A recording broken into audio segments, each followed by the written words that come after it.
Hello friends, it's evening time here in San Miguel and I've come on a very familiar walk to an overlook where I can see the reservoir, which is quite full right now thanks to the abundant rains we've had this season. A welcome change from the drought of past years.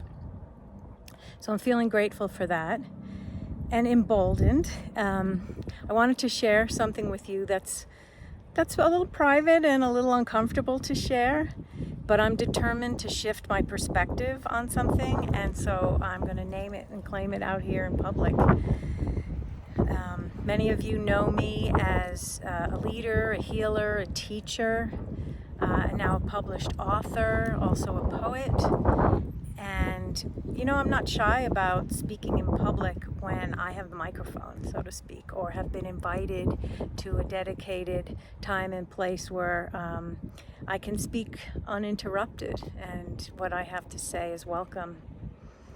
But when it comes to social media and sharing my message on social media, I completely shut down. It feels so painful to me.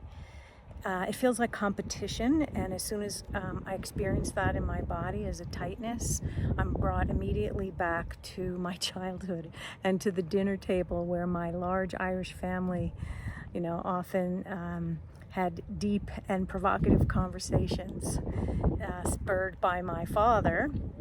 And I can just see us all trying to get a word in edgewise and looking for his attention and acknowledgement.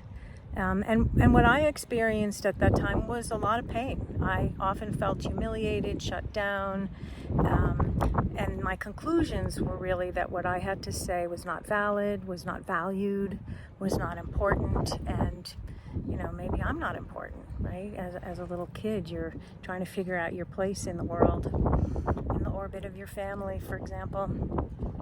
And so I developed a strategy of withdrawal whenever I sensed competition for attention. Now, the funny thing is I'll fight you for the food. I'll get in there and get my share of the dinner. But when it comes to attention, it's so painful to my ego, right? It's got to be my ego and my developing ego as a child. So I developed the strategy of withdrawing. I would just shut down and I'm not going to share. Unfortunately, that has a big cost. I'm being called in a much greater and urgent way to share my knowledge, my skill, what I've learned on my own sacred path, because there are people who are suffering and I know I can help them.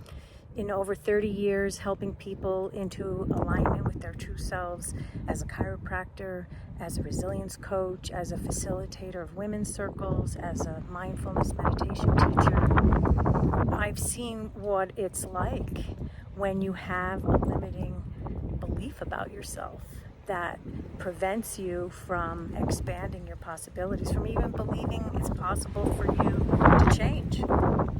So I'm naming and claiming it here. And if you want to do me a favor, drop me some love below, some words of encouragement. I'm going to challenge myself to post more frequently, to share my wealth of knowledge, skill, love, hope, vision for us, and more shall be revealed. Thanks for listening. Bye for now.